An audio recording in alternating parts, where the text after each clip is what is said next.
Good evening, everyone. I'd like to call the meeting to order. Madam Clerk, would you please read the adequate notice? Adequate notice of this meeting has been provided by the City Clerk's office in the preparation of the Council Annual Meeting Notice dated December 15, 2022, which was properly distributed and posted per statutory requirements. Please be advised that the fire exits are to my right, your left, and at the back of the room. Thank you. And we'll now have roll call. Ms. Allen? Here. Ms. Fox? Here. Ms. Hairston? Here. Ms. Hamlet? Here. Dr. Levine? Here. Mr. Miniger? Here. President Vartan? Okay. And now we'll ask our rent commissioner, Leslie Salcedo. Leslie Salcedo, to get us started with the Pledge of Allegiance. All stand, please. To the flag of the United States of America and to the republic for which it stands, one nation, under God, indivisible, with liberty and justice for all.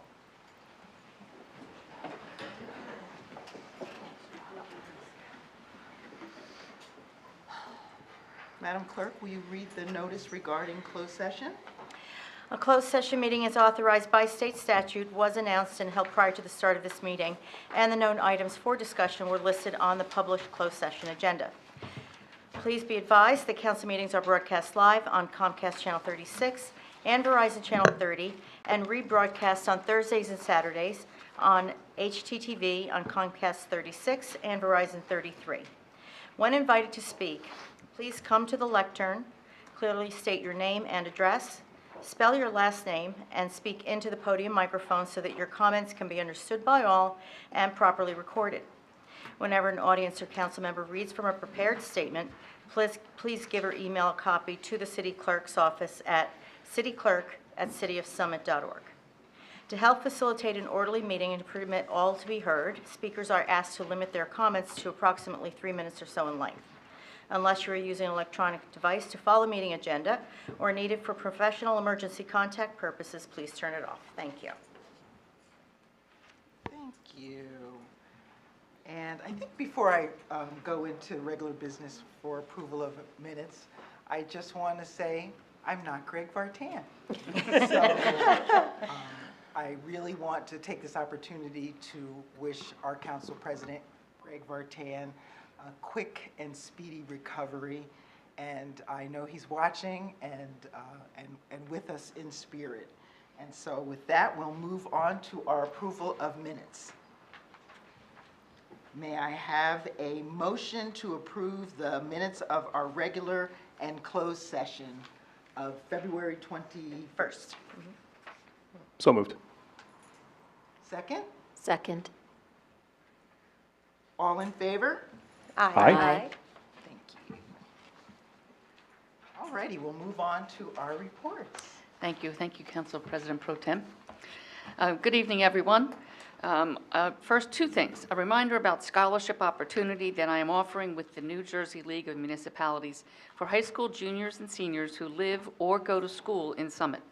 There are 3 $1,000 scholarships available through the Lewis Bay Second Future Municipal Leaders Scholarship Competition, a statewide competition that centers on the theme, quote, "What my municipal government does best," and seeks to highlight elected officials' hard work and encourage future municipal leaders. The deadline to apply is March 10th. More information is available at thecityofsummit.org. Secondly, on Monday, March 13th, PSE&G intends to begin digging up Springfield Avenue between Essex Road and Waldron Avenue in what is the first part of a major gas infrastructure work that will extend into our downtown through the summer. While this project work is unavoidable, it will be disruptive to residents and business owners. We have over 80 connectors to buildings, and the gas lines need to be replaced. They are very old. The Communications Office will provide weekly updates on the schedule, including road closures and where overnight work will take place. I encourage you to go to the city website and sign up for notifications. That way, when information is put out, you get it automatically by email or text. And that's really the best way to get immediate information from the city. And you don't have to go to the website and look for it. It comes to you. We will also share all this information on all of our social media channels. And that's it. Thank you. Thank you, Mayor. Administrator Rogers, do you have a report for us? I do. Good evening, and thank you, Council President Pro Tem Hairston. Tonight, I would like to provide members of the community an update on a recent development with the New Providence Summit Millburn Joint Dispatch Center, also known as the Mountain Valley Emergency Communication Center. I will begin with some background on the partnership. In December 2012, the Borough of New Providence and Summit entered into a joint service agreement to form a joint meeting entity that would aggregate its collective public safety dispatching services to administer, operate, and manage a shared center for 24/7 emergency 911 call taking and routing, and for non-emergency call receiving and routing to the two municipalities. In 2014, the Township of Millburn voted to join the New Providence Summit Emergency Services Dispatch Center, and the two municipalities subsequently accepted Millburn as a participating member. Thereafter, the three municipalities created a new entity called the Mountain Valley Emergency Communication Center. In 2015, the MVECC commenced operations at its new center located within the Borough Hall of New Providence. Over the past 7 years, the center has fulfilled its mission to provide professional emergency communication services to these communities.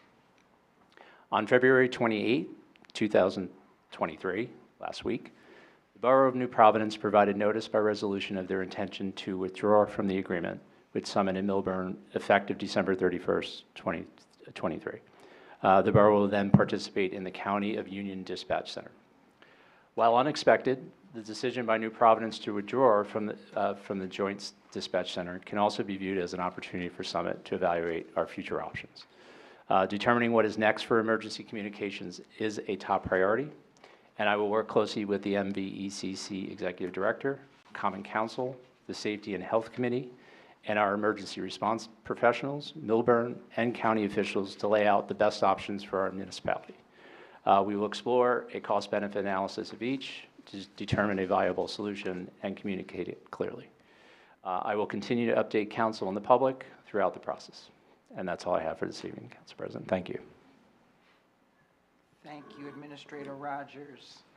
And for our President's report, in communicating with Greg, this is a big deal, what our Administrator just shared about the joint dispatch.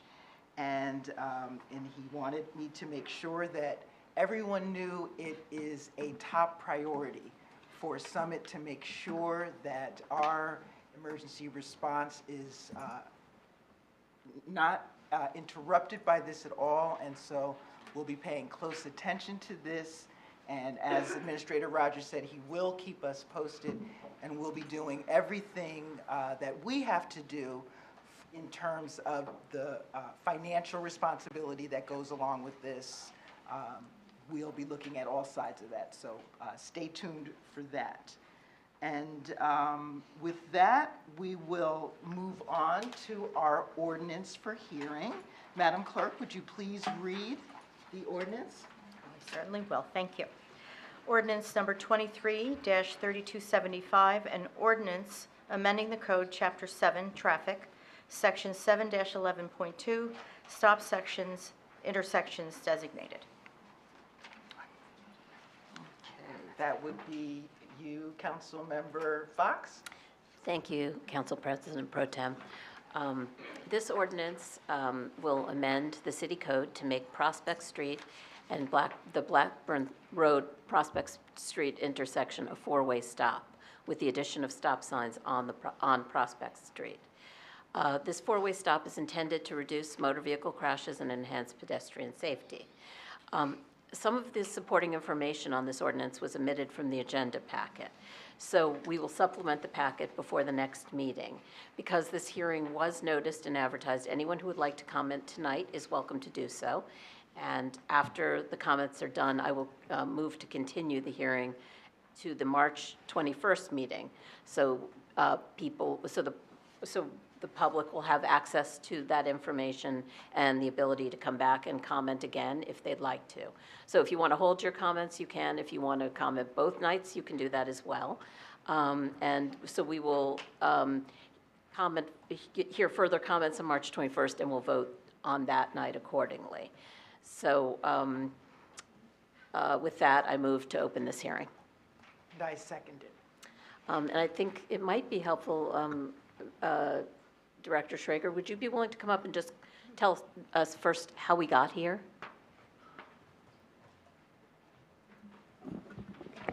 Certainly, through you, Council Pro Tem. Historically, the Engineering Division or even the Police Department had received a lot of stop sign requests. So in 2018, we did adopt our own stop sign installation guidelines, which was then formally adopted by Council in the beginning of 2021. This request started in mid to late 2019 for Prospect and Blackburn through the Police Department from residents, which then came up to engineering. In November of 2019, we requested the crash history, which is one of the first steps we do to analyze an intersection for a stop sign, which we received in November. And then as we went through, the pandemic hit, in which traffic came to a screeching halt, literally and figuratively. So this was kind of put on hold. So there were some safety reports for the last few years that said once traffic resumed. Earlier, at the beginning of the school year last year, you could safely say that traffic had resumed to normal conditions. So this study was done towards the latter half of last year, at which time the results did reveal recommending a stop sign, an all-way stop condition at Prospect and Blackburn. Thank you. All righty, so we will open it up to our council members for comments. Yes. Okay. Thank you, Council President Pro Temp. I just wanted to ask, through you, Council President, I wanted to ask Director Schrager, for the public, can a resident also request us to do a traffic study through a DAR, or is it only the police department that can make that recommendation? No, and through you, Council President Pro Tem, yes, it could be through a DAR, it could be directly to us, it would go, a resident can request it. That's how a bulk of these do come up, as people requested. The guidelines do detail that stop signs do not control speed, because there's a lot of people who will request, they're speeding on my street, I need a stop sign. That is not what they're intended for, nor do we implement them for that. So it could be a resident, it could be the police department, it could be other departments, but typically it is through residents and neighborhoods that do kind of voice their concern and request. Okay. And then when we did, when you guys installed the Pine Grove sidewalk, and then we did no parking on one side of the road, residents were not notified, because when it comes to safety, there's a certain protocol that's different than other protocols. So for this particular thing, it's a safety issue. So are you going to notify people on Prospect? How does that process work?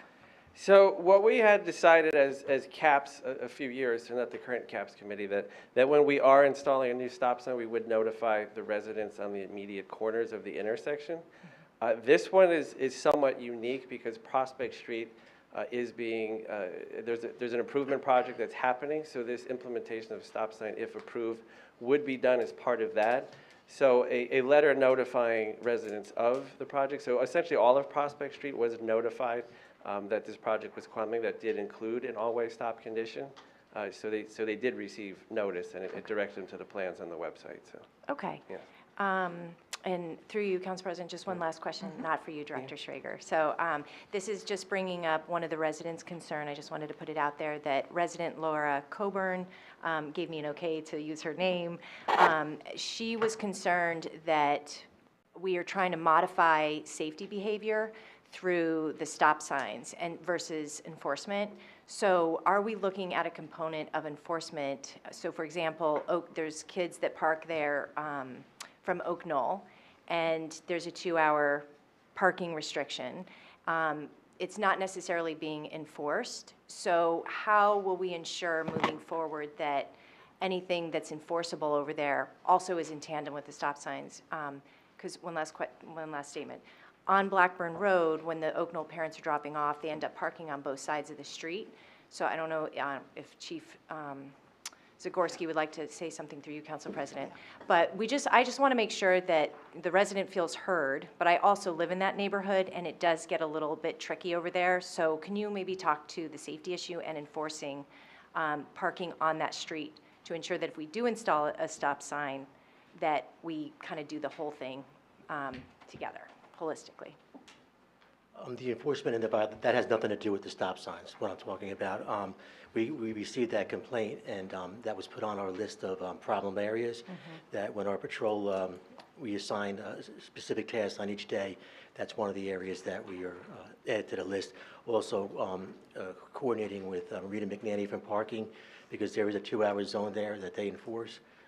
The one on Larned, I believe they were talking about, correct? Or Well, it's Blackburn Road and Prospect area, so there's a lot of cars that are parking there, and part of the problem with the sight lines on Prospect is that people are parking close to that area. So as you're trying to cross over Prospect on Blackburn Road, there's cars that are parked on all 4 sides, and so it inhibits the sight lines. And so, and then they'll park there all day long. So that's. well, the is that your 2-hour question? zones, that was mentioned in the email. That will be part of the enforcement. I'm not 100% sure the exact location you're talking about. Is it legal parking on both sides? Because sometimes that's a problem in residential areas. It may not be designed to have cars parked on both sides of the street, but there's no signage prohibited either. I think that might have been rectified in that particular area, but I'll double check that. Okay. Actually, and just to clarify, also on Blackburn Road, so when they do pick up and drop off, the parents will line up on both sides of Blackburn Road. I do believe, and I don't know off the top of my head, but I believe there is some prohibitive parking, but parents will still park there. Right. So I just want to make sure that, residents had written in and they said, we want to make sure that behavior, the parking behavior is also addressed, because we don't always want to, I know that the stop sign is Yeah, about there are two sight, different yeah. things, yeah. So there's 2 different things, but she just was concerned about making sure that there is enforcement on the street when people should not be parking beyond a certain point. And I think we've done a great job around the high school, and so we just want to make sure that it's the same type of behavior around. Basically, with the exception of, I think, Washington School and maybe Jefferson School, most of the school pickup areas, we just got a recent complaint about Norwood and Kent Place. At pickup and drop-off time, it's 5-10 minutes of chaos. Unfortunately, we can't be at every location for drop-off and pickup, but what we try to do is, schedule and target specific times to, and pick a different school or a different area in the morning and in the afternoon. And that one has been added to the list and actually moved up because when the complaint came in. Okay. And when you referred to Director McNanny, are you saying that parking services can actually ticket? In 2-hour zones. I believe I think maybe Larned is a 2-hour zone. And I think that was actually mentioned in the complaint. I'm not sure in the email. Okay. But I've been coordinating with her also on another street too. I believe it's Edgar, we had a complaint with 2 hours and also with overnight. Okay. I just want to confirm, I drive through there all the time, and it is tough to see as you're coming over the street, on Blackburn Road. There is some blindness on Prospect, so Okay. I'm very acutely aware of that. Okay. Thank you. Thank you, Council. Councilmember Allen. Thank you, Chief.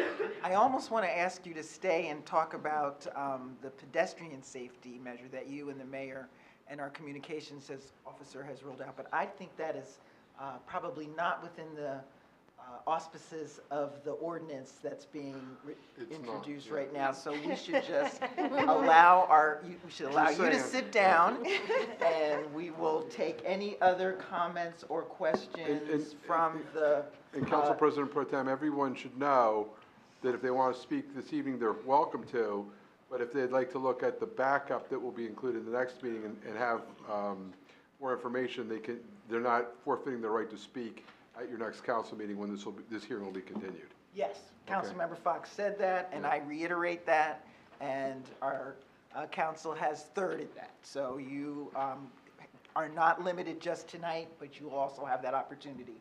Any other comments from council members? I just have one, Susan. Sure. I've read through I don't have a lot of history regarding the residents or, the issues around that street. So I'm looking forward to any discussions that the residents have. I truly do not remember when this started or what the desire was initially. I am familiar with the area, but we're certainly open to all of these questions. I've read the traffic study at length, so Director Schrager, I'll probably be linking up with you next week to, you can answer my questions then. Thank you. Thank you, Councilmember Hamlet. And now we will open it up to the public. Please state your name and your address, and is that it? That's it. All right. Good evening, everybody. My name is Stephen Piazzio. And I'm Joan Piazzio, and we live at 85 Prospect Street, which is the northwest corner of the intersection. It's the exact spot that you're talking about for the stop sign.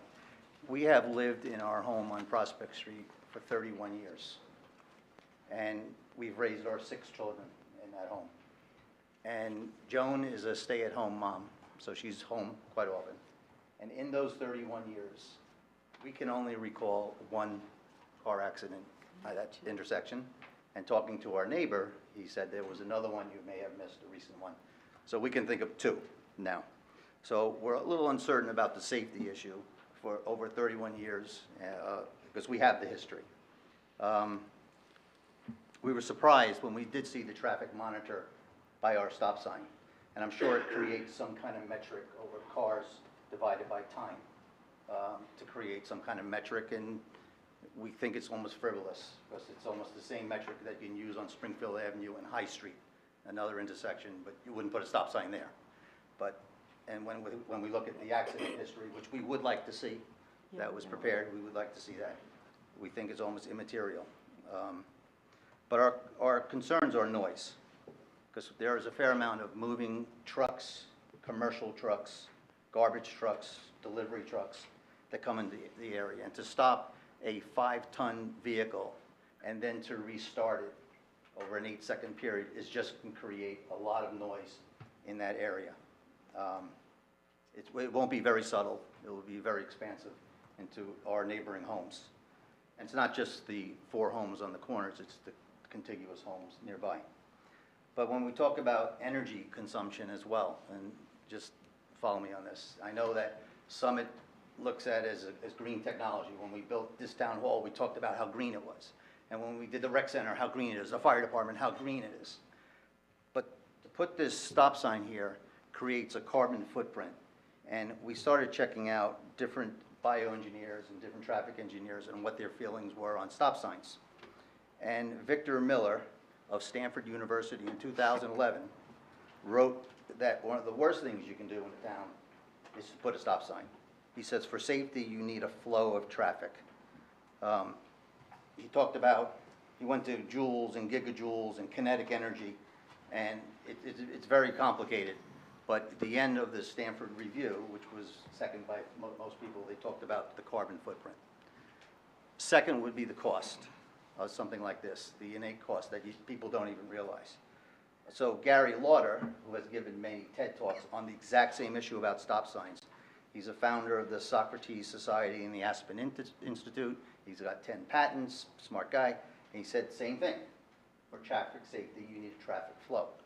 There will be less braking, less acceleration, less gas consumption, less pollution, less time wasted, and less wear and tear.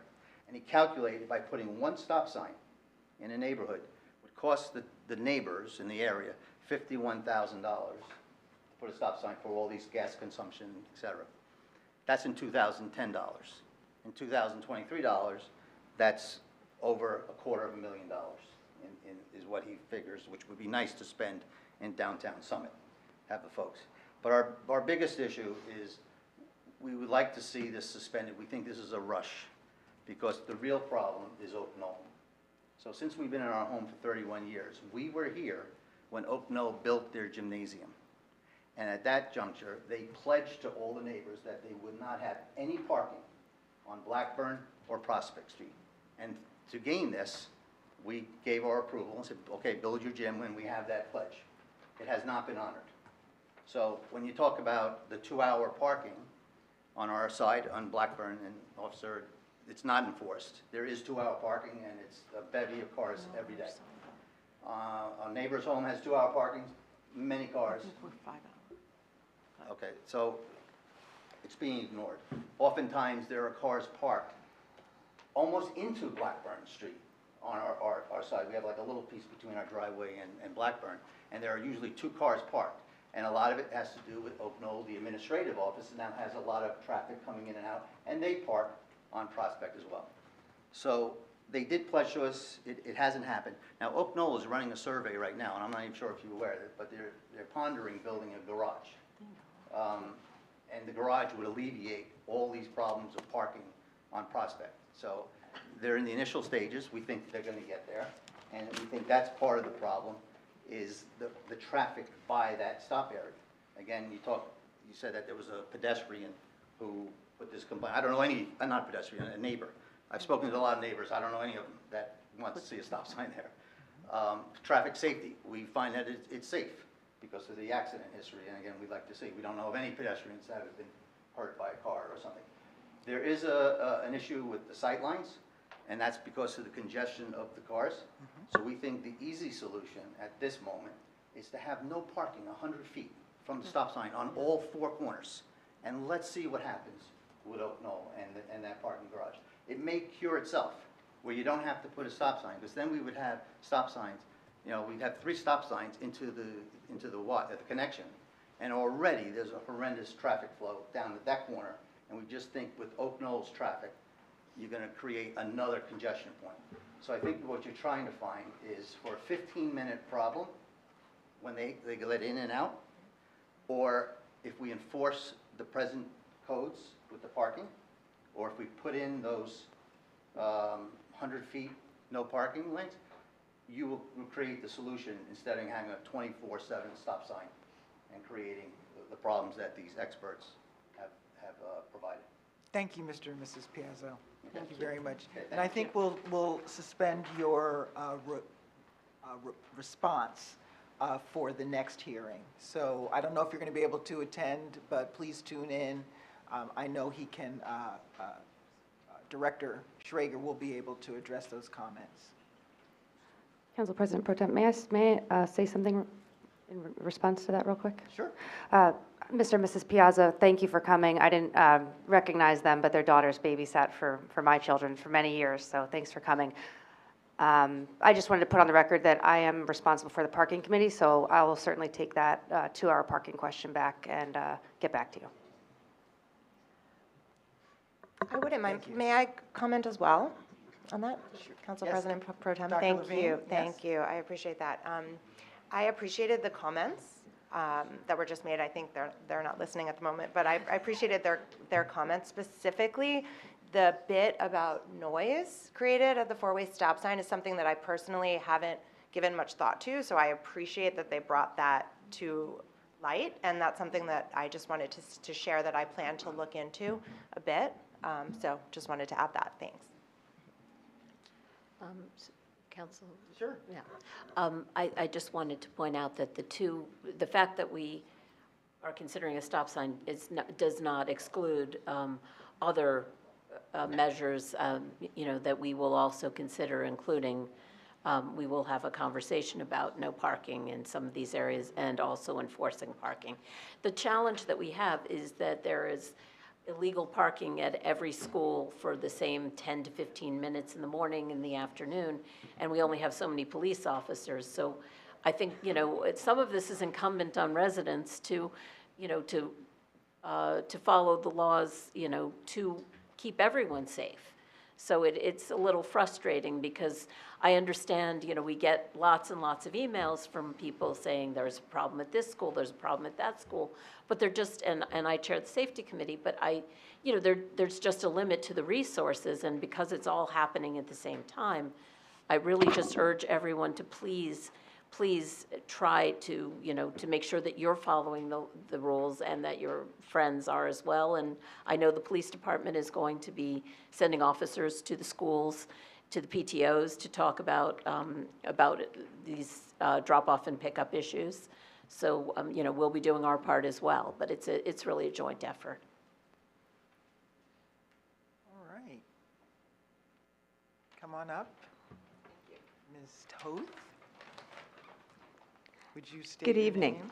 Claire Toth, T-O-T-H, at 11 Sunset Drive. I'd like to speak in favor of installing a four-way stop or some other form of traffic control measure at the corner of Blackburn and Prospect.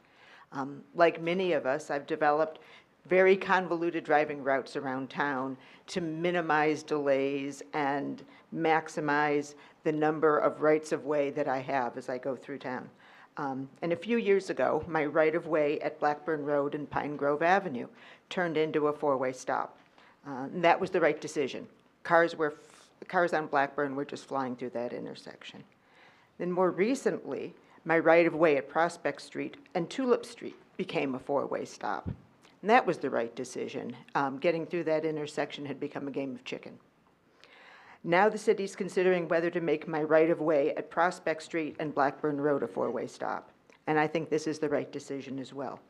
When I drive east towards town in the morning, cars from either side of Blackburn Road are crossing Prospect way too close to traffic on Prospect Street. They're just, they don't see, or they're trying to get across when there really isn't sufficient time for them.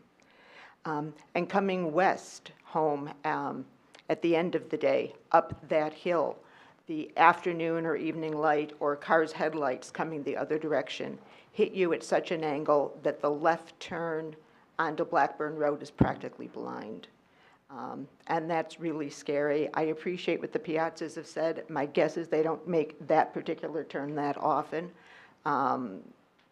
It's a scary one, and controlling traffic at the intersection may slightly lengthen my drive time, as the other four-way stops have, but I think that this is going to be a significant safety upgrade. Thank you.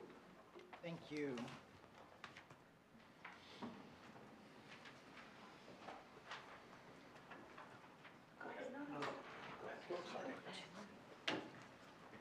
Hi, Dory Gagnon. Excuse me, Dory. My phone. Yeah, That's what happens when it's I not have a gonna be good. charger. Sorry. On the go. Okay. A couple things about the four-way stop. You recently installed one down on Canoe Brook, and yesterday somebody just almost hit me. So I think we're installing these all over town. I mean, I've lived here for almost 40 years, and behavior's not changing. People are just going through them. They don't care. Nothing is, they're there. People are just, and it was the one on Canoe Brook he blew through, wasn't the new one. So, I think we're happy we're putting these in, and yes, people who see them, we're stopping, but people are not noticing them. So like I've said before, maybe when our paint is back, we have to do something to make them more visible. The flashing lights that are over by the Hobart one maybe are good. Do something already to the existing ones to make them people to slow down. I can tell you, I was at the last Unified High School basketball game, which I encourage everybody to come out and watch next year. It's amazing. These kids are so energized. And I was sitting next to a neighbor who lives on Prospect. She was not notified. She had no idea this was going through, and she was very upset because she could not join tonight. So I'm not sure how they were notified, but she was not aware of this. I'm curious as to what Mr.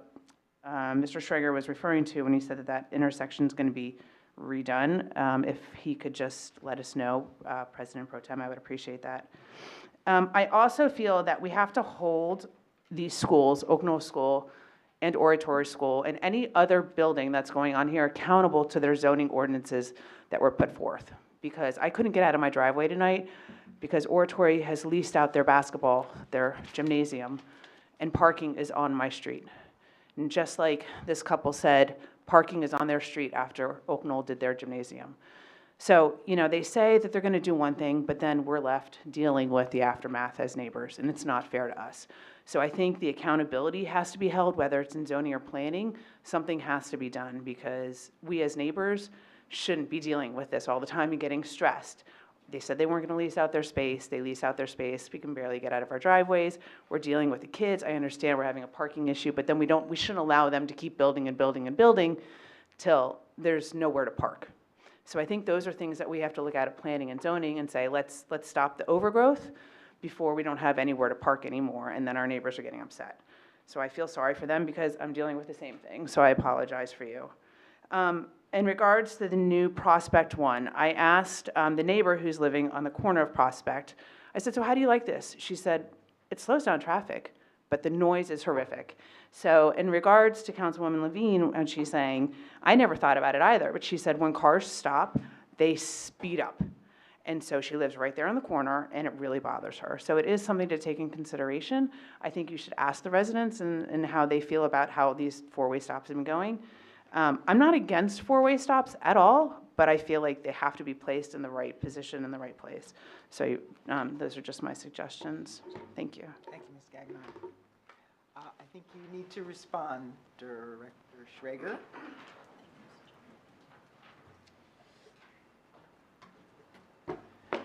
Absolutely, through you, Council President Pro Tem.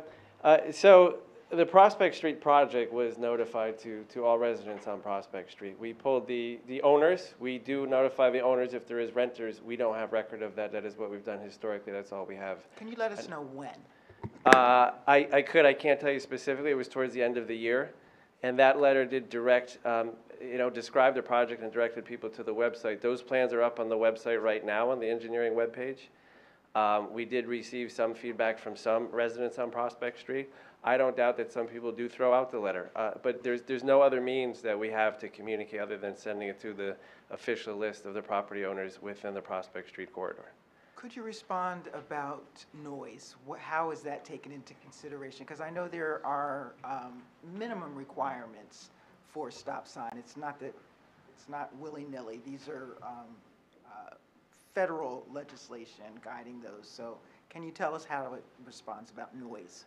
Yeah, there is no criteria or is noise really factored in. I mean, naturally, noise does come with a vehicle stopping. Larger trucks that was mentioned with air brakes could make some more noise, which is why you might shy away from doing things on a larger hill where those brakes will really pump. With electric vehicles, cars are much quieter now as well, so there is some change in that. But I can't say it'll be quieter, but there's definitely noise associated with the vehicle stopping. So. I think that was the other about emission. Is there anything any criteria that you're...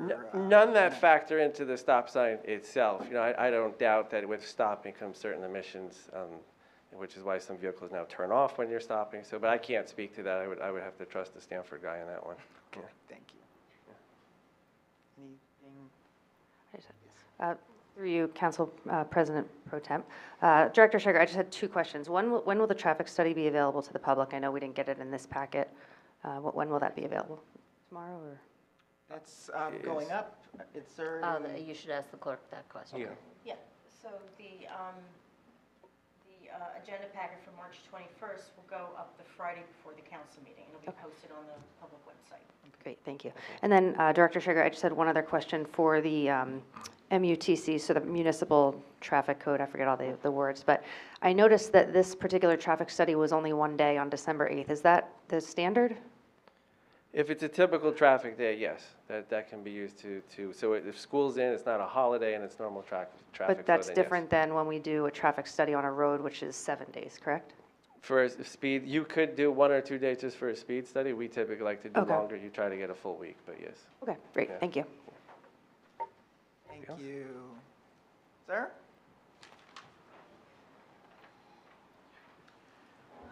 Good evening. My name is Richard Avery. I live at 75 Valley View Avenue in Summit.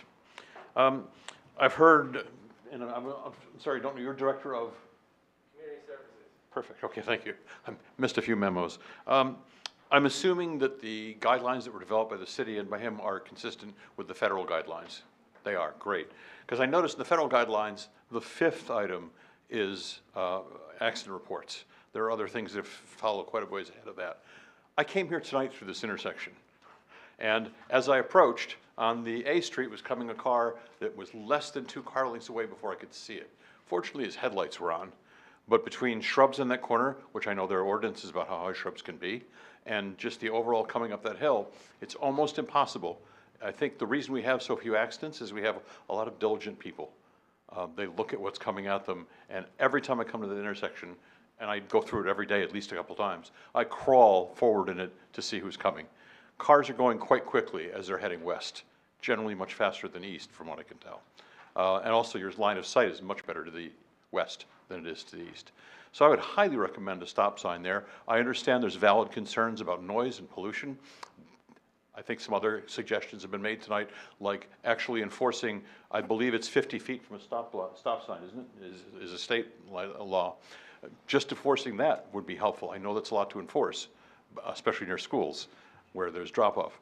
But I think there's several ways to address this, and one of them might be a stop sign, but I think we do need to look carefully at noise and pollution. Thank you. Thank you.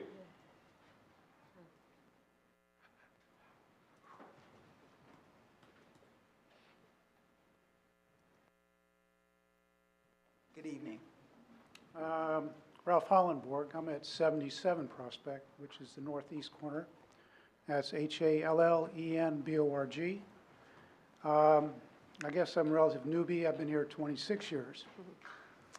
And I'm concerned about noise, certainly. I also think that waiting for Oak Knoll to finalize their parking solution would be advisable. They're considering, I think, adding 50, 60, or 70 parking spots on their property, and that's going to have a change of traffic flow as well. It is a 2-hour zone in front of my house.